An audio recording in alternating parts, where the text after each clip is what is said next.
জনসাধারণের নয়নের মণি, আমাদের আপনাদের সকলের প্রাণপ্রিয় নেতা, মিরসরাই থেকে ধানের শীষের মনোনীত প্রার্থী জনতা জনাব নুরুল আমিন চেয়ারম্যান সাহেব সহ বাংলাদেশ জাতীয়তাবাদী দল অঙ্গ সংগঠনের নেতৃবৃন্দ, সামনে উপবিষ্ট মা বোনেরা এবং মুরব্বিয়ান, সকলকে বাংলাদেশ জাতীয়তাবাদী দলের পক্ষ থেকে শুভেচ্ছা এবং সালাম জানাচ্ছি। আসসালামু আলাইকুম। বক্তব্য রাখবো না, শুধু মিছিল দিয়ে আমি আমার বক্তব্য শেষ করব। এই মার্কা আছে, কোন সে মার্কা? সবাই বলো, আস্তে কেন, জোরে বলো। তারেক রহমানের, খালেদা জিয়ার। ৩ নং জোরারগঞ্জ শাখা কর্তৃক আয়োজিত আজকের এই সমাবেশে সংগ্রামী সভাপতি,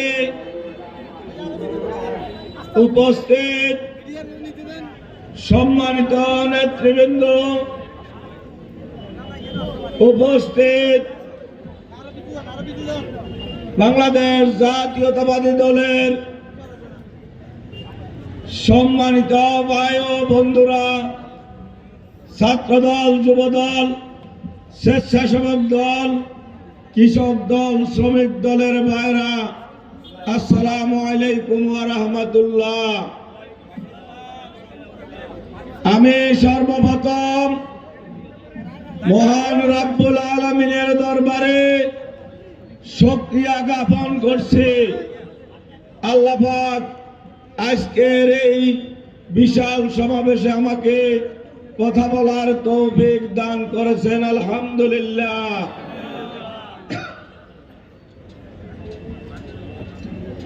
আমি শ্রদ্ধার সাথে স্মরণ করছি বাংলাদেশ জাতীয়তাবাদী দলের প্রতিষ্ঠাতা শহীদ রাষ্ট্রপতি জিয়াউর রহমানকে।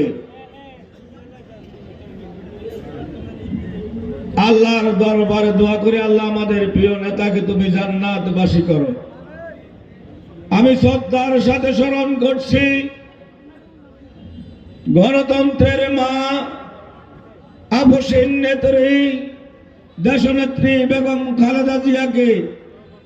আল্লাহর দরবারে দোয়া করে, আল্লাহ আমাদের নেত্রীকে তুমি জান্নাতবাসী করো। আমরা কেন আজকে এখানে একত্রিত হয়েছি আপনারা জানেন। আমরা আজকের এই সমাবেশে সবাই উপস্থিত হয়েছি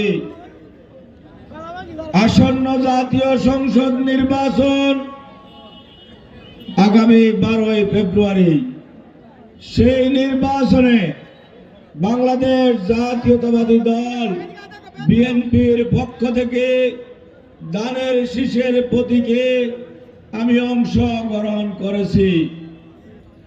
তাই আমি আপনাদের সকলের সামনে উপস্থিত হয়েছি আপনাদের দোয়া নেওয়ার জন্য, আপনাদের ভালোবাসা নেওয়ার জন্য, আপনাদের সকলের কাছে সহযোগিতা চাওয়ার জন্য। আজকে এই ঐতিহাসিক, আমি বলবো, বাংলাদেশ জাতীয়তাবাদী দল আগামী ত্রয়োদশ সংসদ নির্বাচনকে সামনে রেখে জোরারগঞ্জে আজকে যে এই জনসভা আমরা ধানের শীষের পক্ষে করতে যাচ্ছে, এইটা মাত্র আজকে আমরা টেলার করলাম। টেলার বাংলাদেশ জাতীয়তাবাদী দল মিরসরাইতে জন্মের পর থেকে আজকে দিন পর্যন্ত যেই দল, যেই প্রতীক কখনো মিরসরাইয়ের মাটিতে পরাজয় বরণ করে নাই, সেই দল হলো বিএনপি। 79 সাল থেকে শুরু করে 91, 96, 2001 সকল প্রতিদ্বন্দ্বিতাপূর্ণ নির্বাচনে বাংলাদেশ জাতীয়তাবাদী দল মিরসরাইতে যত ক্যান্ডিডেট আমরা পেয়েছি, আজকে পরিবর্তিত বাংলাদেশে 15 বছর রাজপথে সংগ্রাম যুদ্ধ করে বাংলাদেশ জাতীয়তাবাদী দল মিরসরাইতে প্রকৃত জাতীয়তাবাদী দলের সৈনিকের হাতে প্রতীক তুলে দিয়েছে। গোপালগঞ্জ বাজারে আমাদের প্রধান অতিথির নেতৃত্বে একটা বিশাল গণমিছিল করতেছে। আপনারা কি সবাই একমত? আমাদের প্রার্থীর নেতৃত্বে ইনশাআল্লাহ এই জোরারগঞ্জ বাজারে একটি গণমিছিল হবে। সকলকে অনুরোধ করব আমাদের প্রার্থীর নেতৃত্বে যে গণমিছিল হবে সেই গণমিছিলে অংশগ্রহণ করার জন্য। সংগ্রামী উপস্থিতি, মিরসরাইয়ের ইতিহাসে বিএনপির পরাজয়ের ইতিহাস আছে কিনা বলেন? মিরসরাইয়ের ইতিহাসে ইতিহাস নেই।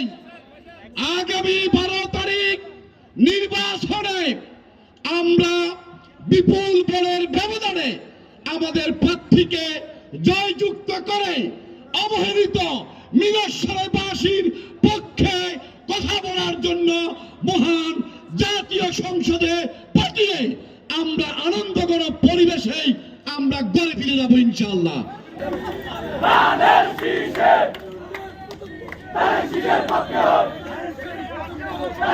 পক্ষে